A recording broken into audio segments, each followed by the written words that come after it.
So glad you could join us. Welcome to another program of Centrally Speaking. The program that opens up the conversation around important matters of economics and finance, matters of national importance that have an impact on your life. I'm Sheena. And I'm Anna. Glad you could join us again. And welcome aboard to those of you who are joining for the very first time. We invite you to stay with us. So, we have a great show lined up for you because in today's program, we will be speaking with BOJ's Governor, Richard Byles.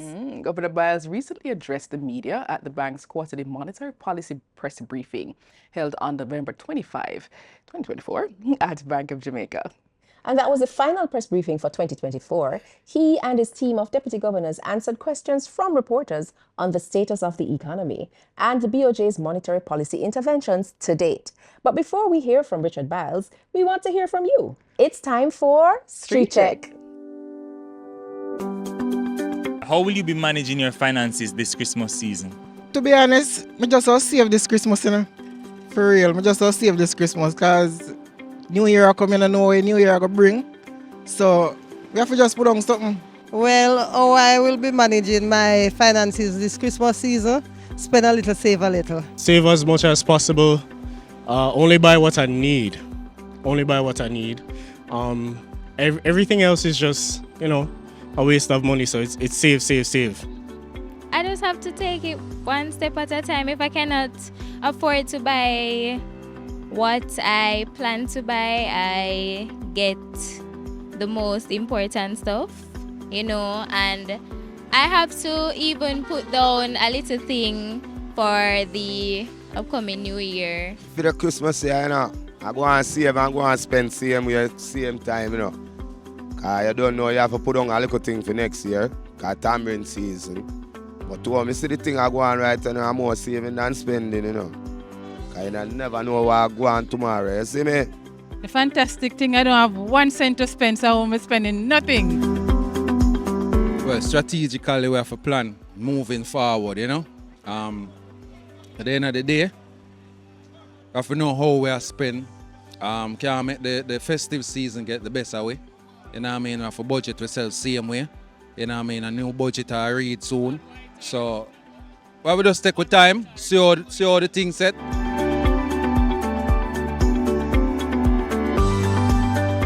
The governor of Bank of Jamaica is Richard Byles, and he joins us now. Yes, Governor Byles will be giving us an update on the economy and his recent quarterly monetary policy press briefing. Governor, welcome back. Thank you. Happy to be here. So it's not as easy if you're not on it. So, Governor, the Monetary Policy Committee met on the 19th and the 20th of November, and they lowered the policy rate by 25 basis points to 6.25%. Correct. Why was this decision taken? Well, what we have seen, Sheena, in the last 4 months is that the inflation rate has more or less anchored itself within the 4 to 6% corridor, which is what our target is.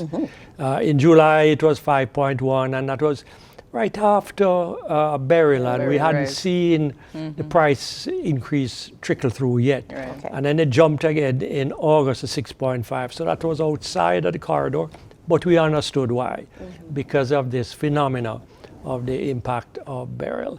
And then, very pleasantly, we found that in September, it was 5.7. And in October, it dipped to 4.9. So what we have is 4 months of the inflation being more or less within the target with one exception, and we understood why that was an exception. Okay. So that was one thing, that we saw it being anchored more or less in the corridor. The second thing is that the expectations generally were that inflation had a good chance of staying pretty low. And primary amongst it is that business people, their expectations about future inflation kept coming down. And we have seen this pretty consistently over the last couple of surveys. Okay. And when business people think that inflation rates are going to fall, that's good, because remember, they're the ones that finally set the price. Right. The other thing is that we found that their expectations about the exchange rate was also good. They felt that the exchange rate would have been fairly stable within reason. Okay. And so that it was not a cause for concern and a cause to put a little extra on the price. And thirdly, and very importantly, we found that international commodity prices were trending lower. Okay. And this is very important because we import 60% of everything that we consume. So international commodity prices and the exchange rate combined, if they are both going in the right direction, gives us a good chance to keep inflation low. Okay. The final point I'd mention is the impact that Beryl had on the economy was to take a lot of GDP out. So a lot of growth got stopped by Beryl. And what that did was make the economy pause and retreat a bit. Right? And the PIOJ announced that the economy actually contracted in that period. And what that has done is taken some demand out of the economy. So demand got a little softer, and so prices didn't have as much room to move. And that made us feel that, yes, low inflation has a chance to work its way through the economy for the next couple of quarters. Okay. Thank you. Long answer. I hope you. Yes. We were following. Governor, I want to pick up on a point. I know you mentioned it at the press briefing. I just want to get into it for our viewers. The same Monetary Policy Committee, they made several decisions that we would say helped or guided to keep the exchange rate pretty stable. Can you just tell our viewers what are some of those factors that help the Monetary Policy Committee to say, yeah, man, we're going to do this because the exchange rate, we want it to remain stable, apart from the fact that business people expected it to remain? Well, exchange rate is really very important when it comes on to inflation. Right. It affects, as I said, 60% of everything we consume because it comes over our harbors, our ports. So if the exchange rate moved by $3-4, it would immediately impact prices. So we pay a lot of attention to the foreign exchange market. Every day, Bank of Jamaica is in the market. So it's not like we're out and then one day we say, let's go in. We're in the market every day. We have our finger on the pulse. We know what is happening. We buy foreign exchange every day. There are some days when we become a seller into the market. So generally every day we're chipping away, accumulating.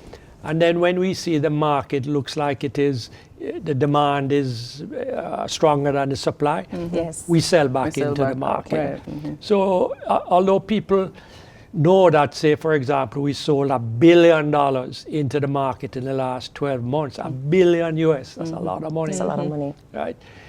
That really happens every day that we are there buying and then we sell in big sums. Okay. Right? So, but on net, I mean, when you take away what we have sold from what we have bought, we have accumulated 1.2 billion. So if we sold $1 billion and we end up net 1.2, it means we bought 2.2 from the market. Okay. So despite selling into the market $1 billion, we are still accumulating reserves, building the strength of Jamaica to be able to weather any international difficulty and to keep the exchange rate within reason.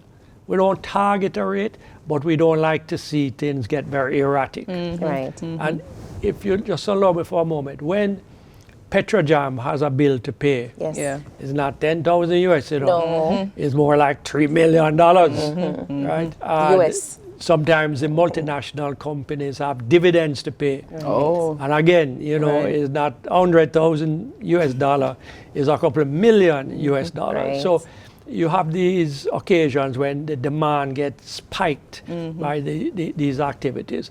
And we have to be there ready to meet that spike by selling into the market.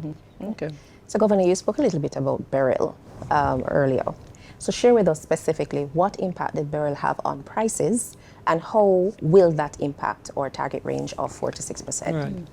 So as I think every Jamaican would know, Beryl has affected our agriculture. Right. It walked right through one of our garden parishes through St. Elizabeth. and that had a serious impact on food prices.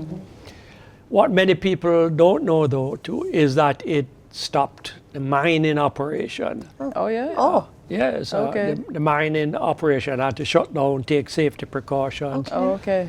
Even when it comes to the import of fuel, the LNG terminal had to be shut down, and there's a floating barge that is attached to the Yes, terminal. yes, I know. It had to go out to sea Right. and away from the hurricane. Okay. Construction also shut down for that period. So apart from the impact on prices, Right. there was this impact on the GDP of the right, country, right, production, productivity, right. by the impact on the construction, mining, and that kind of stuff, yeah. Okay. So, what I said to myself, what if we had got a full hit yes. by Beryl? Right. I tell you. Yes. Can I imagine? So, you know, although it hurt us, Yes. we're lucky. Okay. And specific to the 4 to 6%? It pumped up prices to, I think it was 6.1 Right. in July, Okay. which tempered down a little bit in August to 5.7, somewhere around there. And then it's now back into safe territory of 4.9. Okay, thank you. So Governor, you know, over the seasons we've been listening to you, we've been learning, you know, the viewers have been learning that whenever there's inflation, increase in inflation, then it trickles down into the economy, resulting in higher prices subsequent. So since Beryl, now that we're looking down the road, we're seeing that, you know, prices look like they're going to increase. You know, what can BOJ do about it? Well, remember, we're measuring inflation in a basket of goods. So it's not just agricultural food, it is everything else that we consume, whether it is energy, cell phone, rent, everything, clothes. So the good thing is, although Beryl has impacted food prices, international commodity prices have continued to fall. So wheat, soya bean, and all of those cereals, those prices have been coming down over several months. So that's good for us. Yeah. The price of energy, that too has been pretty stable and in fact is drifting down. So those are the things that are big items in our CPI basket. And to the extent that the supply and the prices is good, it will favorably impact our inflation, despite agricultural prices moving up. So we're looking at still 4 to 6. Yes, our outlook is that we expect, with very few exceptions, that inflation will stay within the 4 to 6 corridor for the next 8 quarters. So that's for the next 2 years. 2 years, okay, But, nice, good you news. that is barring any Exactly. unforeseen surprises. Exactly. You don't want to hear that the war in the Middle East or war in Ukraine burst out and supply chain problem, barring all that kind of stuff. Yeah, it should be okay for the next 8 quarters. Governor, in the press briefing, you spoke to the fact that we purchased, I believe it's 1.2 billion US dollars, which increased our reserves to, I think it was 5.7 billion US as at October 2024. Share with us, are our foreign reserves adequate to meet our needs? So you're absolutely right. You know, after we sold into market and what we bought, it left us with 1.2 billion more of reserves. And our reserves now stand at about 5.7 billion, which is excellent. I mean, pre-pandemic, you know, we were like 3.6, 3.7 billion. So despite the pandemic and global inflation, little Jamaica has managed to build its reserves by $2 billion. That's not bad at all. That is good. It's excellent. Good news. So, is it enough? Of course. When the IMF uses its measure, Yes. right, it turns out that we have 130% of what they consider to be Nice. the minimum amount. Nice. So we are 30% above what the conservative IMF believes we should be holding. So that is And that's good. Yes. Because it gives us the ability to be more flexible in how we use it. We can sell into the market when market demand is high, and we can buy when market demand is low. We have more questions for Governor Richard Byles, who has been updating us on the state of the economy. Centrally speaking, we'll be back after the break.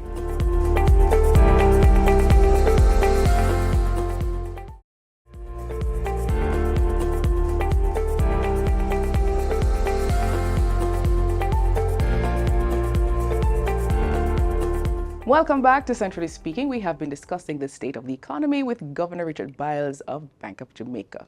Governor, so before the break, you were telling us about the adequacy of our reserves.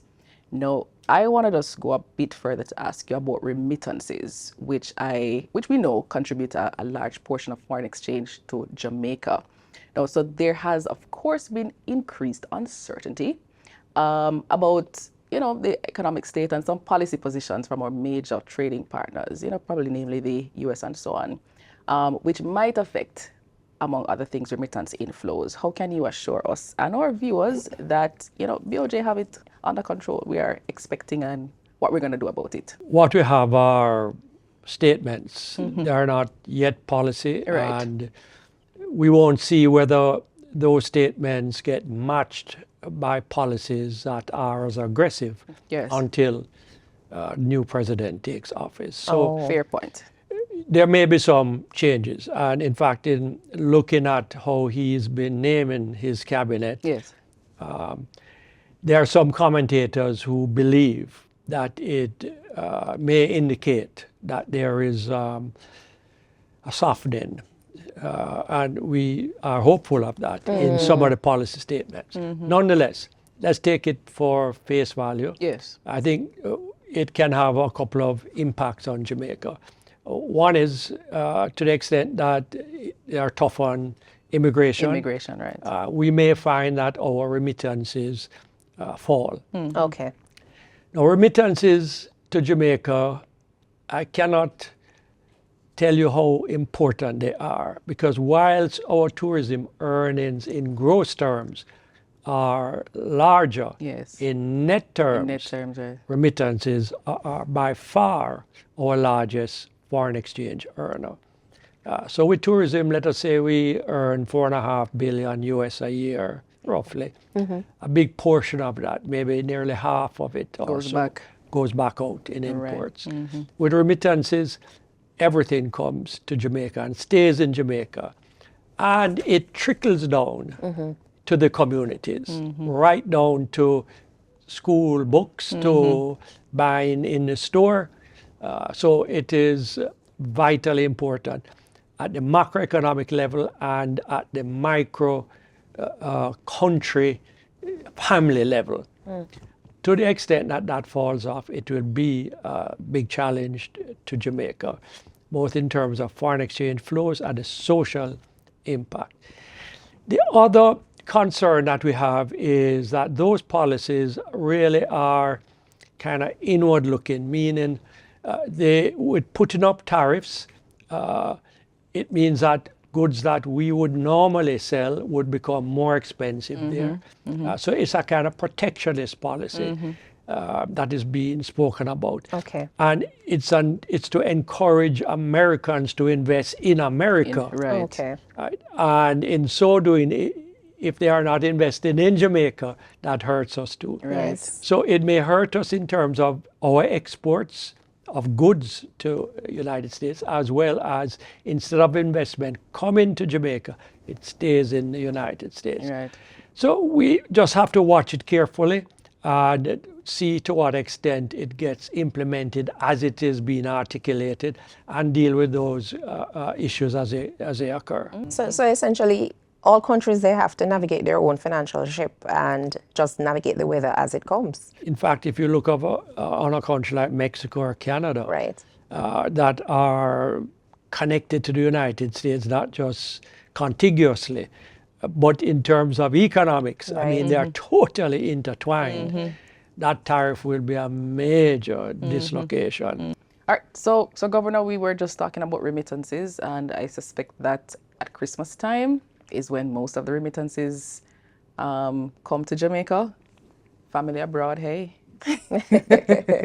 But you know, you're the governor. You are the authority on the economy. What can you tell our viewers about how to manage themselves and their money during the Christmas time? If you can, spend only what you earn, if you can. If you have to borrow, make sure that you can pay back what you borrow. Other than that, try to find a way to enjoy yourself without it being expensive. Holy party are going in, Governor. Holy party night Christmas. Yeah. Try and control yourself. Yes, try and control yourself. And with those words of advice, Governor, this is where we end the conversation with you for now. And again, it's always a pleasure having you. My pleasure. Thank you. We have been speaking with Bank of Jamaica Governor Richard Byles, who gave us an update on Bank of Jamaica's economy and his remarks during the latest quarterly monetary policy press briefing. Centrally speaking, we'll be back after the break.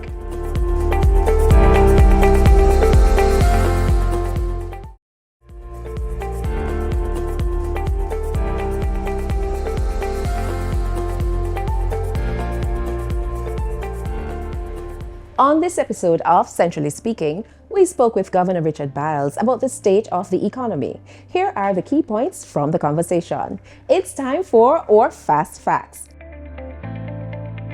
Number 1. The bank's Monetary Policy Committee lowered the policy rate by 25 basis points to 6.25%. Number 2.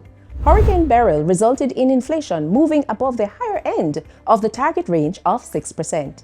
Number 3. Jamaica's foreign reserves before the pandemic was $3.6 billion. It now stands at $5.7 billion. Number 4. This $5.7 billion is 30% above the general requirements for international reserves. And number 5. The governor's advice for the holiday season is don't spend what you can't pay back. And that's it for the Fast Facts. That's our program for this week. Follow us on X and Facebook at Central Bank JA, at Central Bank Jamaica on Instagram, and BOJ's YouTube channel. You can also visit the website at boj.org.jm. We also invite you to send in your questions on X or Facebook. And of course, tune in again to Centrally Speaking next week, same time, right here, your station, when we will have another special guest. Thanks for watching. I'm Anna. And I'm Sheena. See you next time. Centrally Speaking is a production of Bank of Jamaica.